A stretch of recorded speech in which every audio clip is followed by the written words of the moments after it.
Se você veio até aqui porque tem a pretensão de fazer um intercâmbio ou tentar uma vida nova em algum outro lugar e acha que eu vou lhe dizer que você não vai prosperar, talvez esse vídeo não seja para você. O que vamos abordar vai ser principalmente a questão do porquê pessoas prosperam ou não em determinados locais e o que tornam esses locais, entre 1.500 aspas, especiais.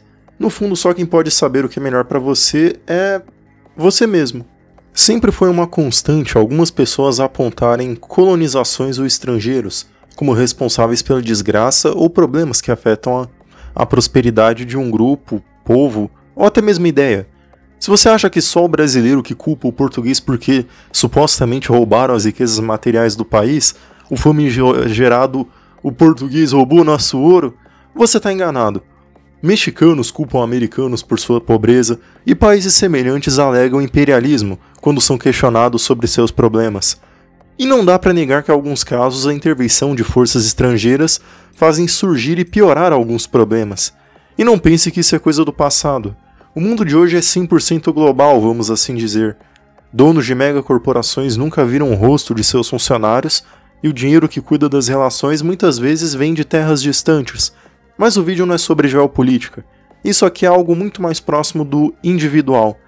E quando eu falar sobre um povo, eu digo num sentido mais abstrato, eu não quero que você pense em um povo em específico. E quando falar de imigração, eu não quero que você leve totalmente ao extremo. Como alguém que, por exemplo, sai do Brasil e vai para algum país nórdico. Isso se aplica até a casos menores, porém muito comuns. E na nossa sociedade, acho que você já sabe o caso mais comum de imigração.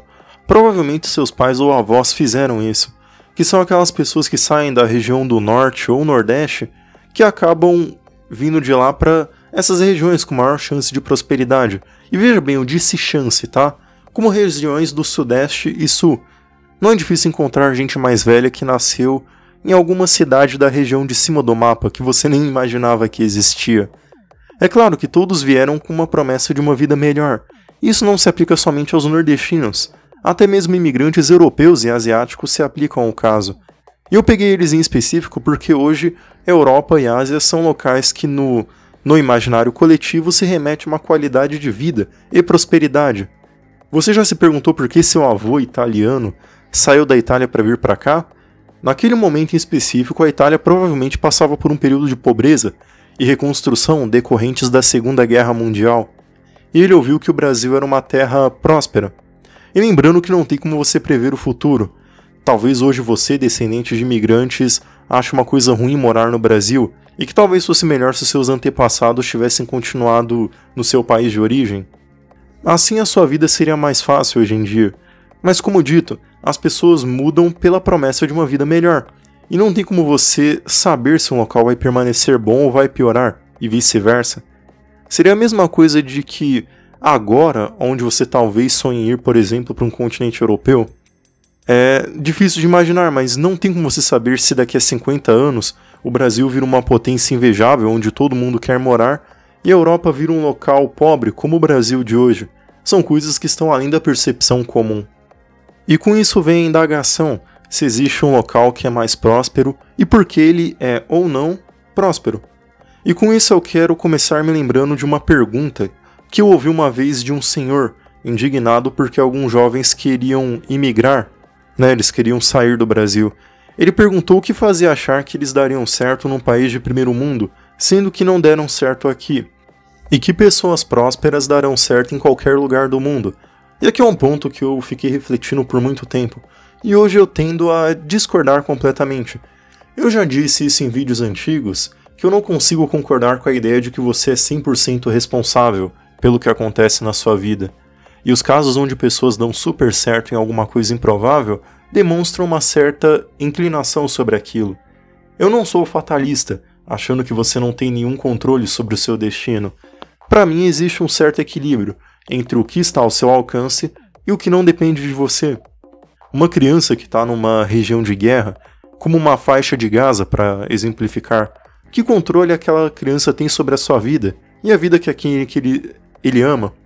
Infelizmente, o destino do coitado é rezar para não morrer, ou se não aparecer em noticiários como mais uma vítima de guerra. E se você acha que esse exemplo é algo extremo, eu vou analisar um argumento fatalista, do senhor que disse que você vai ser o que você vai ser independente onde você está. Pare para pensar comigo. Imagina que você está fadado a viver uma vida de pobreza. Pois bem, qual é o parâmetro de pobreza? Ele até certo ponto é subjetivo.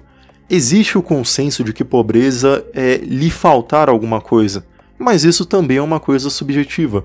Um sujeito considerado pobre nos Estados Unidos ou na Europa tem uma vida consideravelmente melhor do que um sujeito considerado pobre no Brasil ou na África.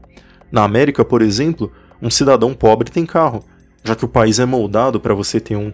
Aqui o cara literalmente vive num barraco para ser considerado pobre.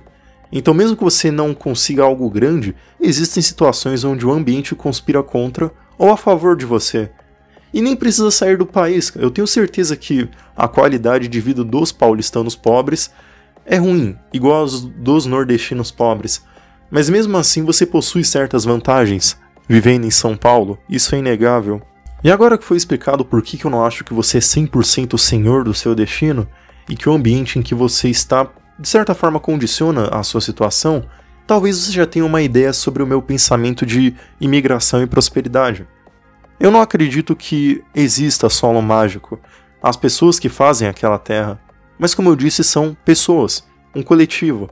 Você pode até prosperar num local ruim, mas o leque de possibilidades só será maior se você estiver sobre o, abre aspas, julgo coletivo de pessoas mais empenhadas e comprometidas com aquela terra. Da mesma forma que você, por boa vontade, tem que ser o melhor possível para que você tenha uma boa vida num lugar melhor. Não muda nada você ser um favelado mental em Paraisópolis ou em Paris, pois você não vai tirar o melhor daquilo que é lhe dado, tal qual uma lição bíblica que diz que o dinheiro na mão do ímpio nada vale. Acho que até por isso que, por exemplo, quando um funkeiro ganha dinheiro e sobe na vida, ele tende a permanecer naquela favela, ou pelo menos próximo. E as pessoas que tinham comportamentos ruins em suas terras natais, ou simplesmente não conseguiam desenvolver, só prosperam em terras estrangeiras porque precisam agir igual os nativos daquele local.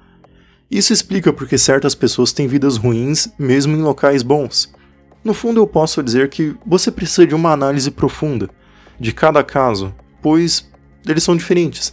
Quando se propõe a ideia de imigrar para uma terra, as necessidades, qualidades e defeitos das pessoas são únicas, porque elas são combinadas de maneiras diferentes junto a uma personalidade que só ela tem.